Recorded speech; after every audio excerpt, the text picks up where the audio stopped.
Olá pessoal, tudo bem? Hoje a gente vai falar um pouquinho de cinética química, principalmente a equação de Arrhenius. Então, vamos supor que eu tenho uma reação química, onde o reagente A mais o reagente B, formando o produto C e D. Então, essa velocidade de reação R, ela é função basicamente da concentração dos reagentes e também da temperatura. Só que a hora que a gente vai equacionar o R, ele é basicamente, nesse caso, K vezes a concentração de A vezes a concentração de B. Então, a temperatura ela está embutida dentro da constante da velocidade de reação, que é o K. O R tem a unidade quantidade de matéria por volume vezes tempo, quantidade de matéria mol, por metro cúbico vezes segundo, ou vezes minuto, vezes hora. E a concentração de A, a quantidade de matéria por volume, quer dizer, mol por litro, ou mol por metro cúbico. Tá? Então, como que a gente equaciona a constante de velocidade de reação K? É pela equação de Arrhenius. Arrhenius foi um pesquisador, um químico, que relacionou a velocidade de reação com a temperatura. Então, por isso, ele ganhou o Prêmio Nobel de Química em 1903. Então, o K é a constante de velocidade de reação. A é o fator de frequência de colisão das moléculas, ou constante pré-exponencial. A energia de ativação é a energia mínima necessária para que ocorra a colisão, né? Então, ocorre a colisão, a energia mínima para que essa colisão seja efetiva e tenha reação química. R é a constante dos gases e T é a temperatura. Então, K tem uma relação exponencial com a temperatura. Então, você faz um experimento a uma dada temperatura e determina esse K. E é comprovado que, de acordo com que você aumenta a temperatura, essa relação entre K e temperatura ela é exponencial. Então, você vai lá e faz várias medidas em diferentes temperaturas e você determina diferentes Ks. E com isso, você consegue estimar tanto A, que é o fator de frequência, quanto a energia de ativação. Qual de energia é necessária para que ocorra a reação química. Para a gente estimar a energia de ativação e o fator de frequência, existem duas formas. Ou a gente pode linearizar a equação de Arrhenius, então fica ln de K é igual a ln de A, menos energia de ativação sobre a constante dos gases, vezes 1 sobre a temperatura. Então a gente constrói um gráfico de ln de K versus 1 sobre temperatura e a gente determina o coeficiente angular e o coeficiente linear. Eu vou mostrar para vocês a função que a gente vai usar, é o polyfit, que ele determina polinômios, ele ajusta polinômios pelo método de mínimos quadrados. Então a gente entra com os dados de x, que é 1 sobre temperatura, com os dados de y, que é ln de k, e o grau. Como vai ser uma equação da reta, o grau vai ser 1. Eu vou mostrar daqui a pouquinho um exemplo. Então, só para ficar visual, então o eixo x 1 sobre t, o eixo y ln de k, o coeficiente angular vai ser a energia de ativação sobre a constante dos gases e o coeficiente linear ln de A. Mas também podemos deixar a equação como ela foi proposta. K é A exponencial de menos energia de ativação sobre R vezes T.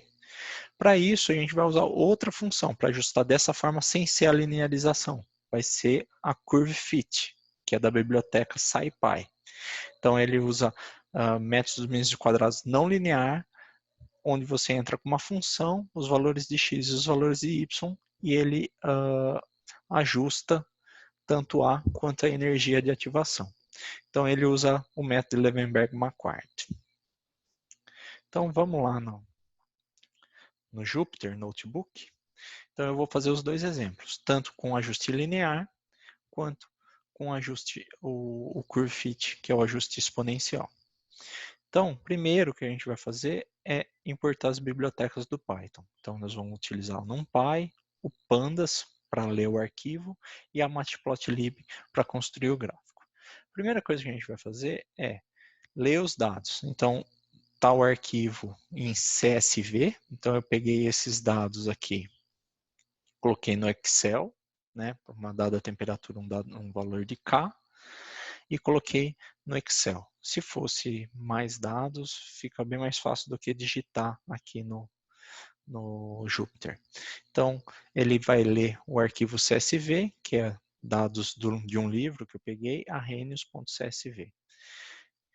Daí ele transforma isso em um data frame. Aqui eu estou transformando ele agora em valores de dados numéricos. Então, essa linha aqui é só para tirar como se fosse uma string e agora passar ele para valores numéricos. Os valores de x é 1 sobre os dados da coluna 0. O que é a coluna 0? A temperatura. E os y, né, vai ser ln de k.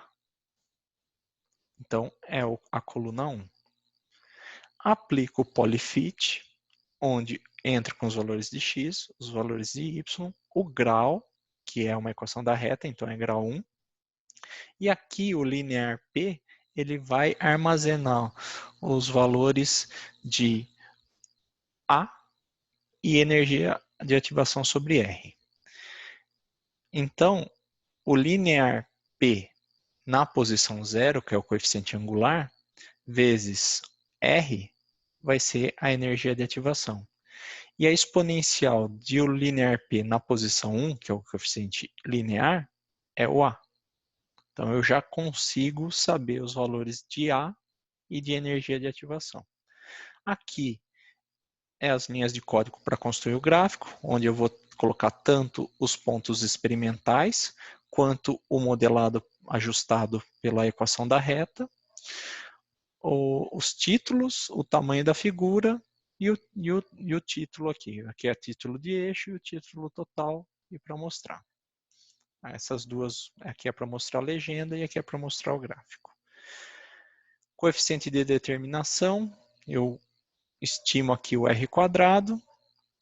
Aqui eu estou salvando esses dados de uma forma mais apresentável para vocês verem, usando o Pandas.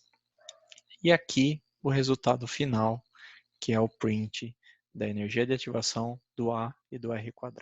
Então vamos executar esse código.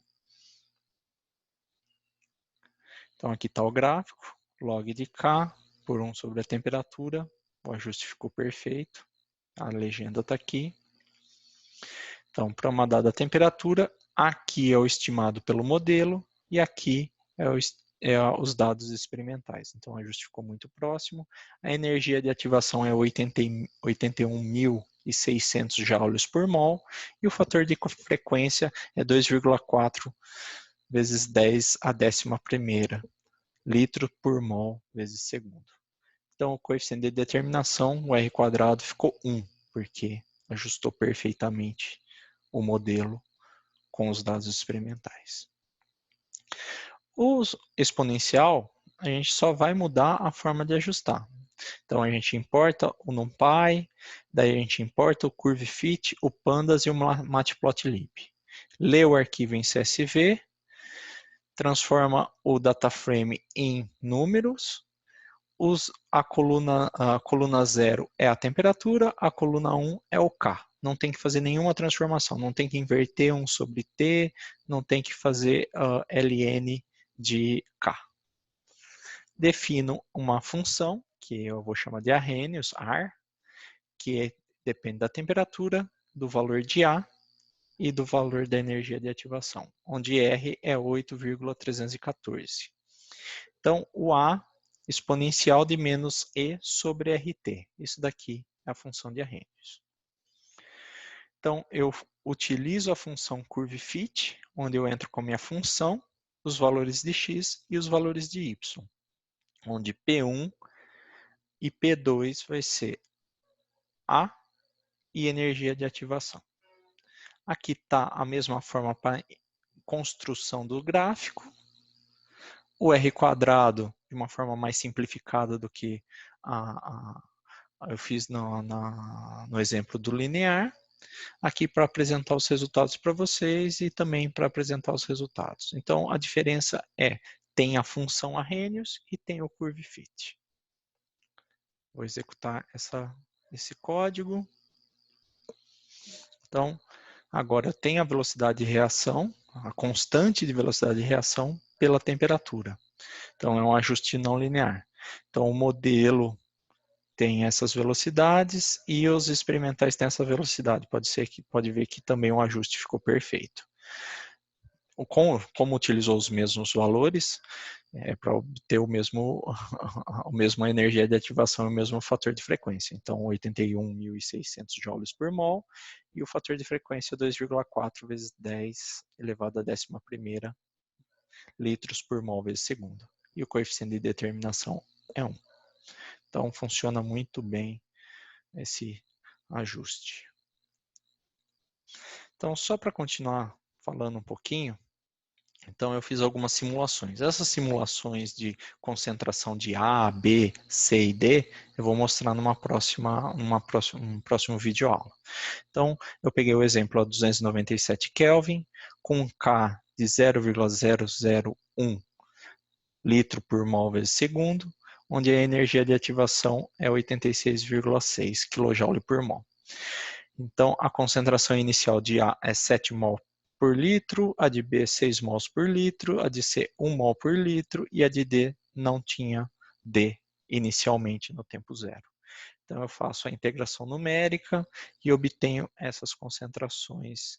Então, você pode ver que a concentração de A, que é a vermelha, diminui, a concentração de B quase se esgota, a de C e D, que são os produtos, aumenta.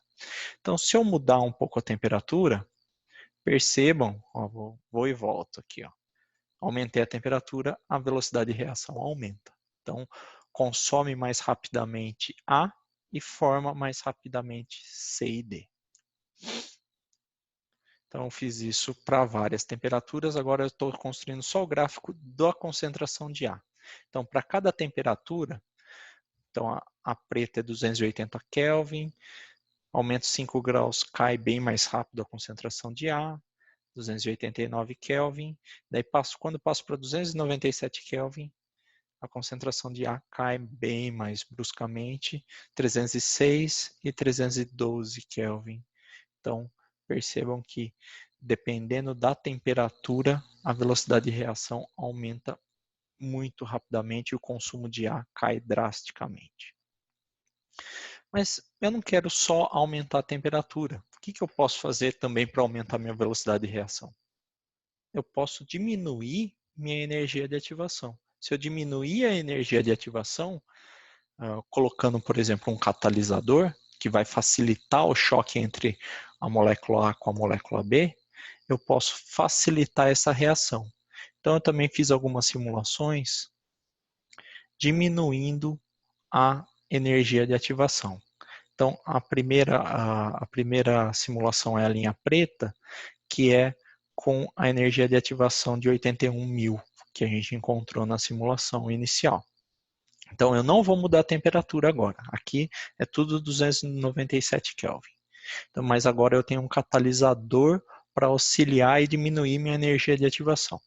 Então, o preto é a reação sem catalisador e de acordo com que eu vou diminuindo a energia de ativação, a reação ocorre mais rapidamente. Então, se eu baixar só 1.600 joule por mol, minha velocidade já aumenta bastante. Se eu trazer para 74.000 joules por mol, minha reação fica muito rápida, zero a concentração de A praticamente em 200 segundos.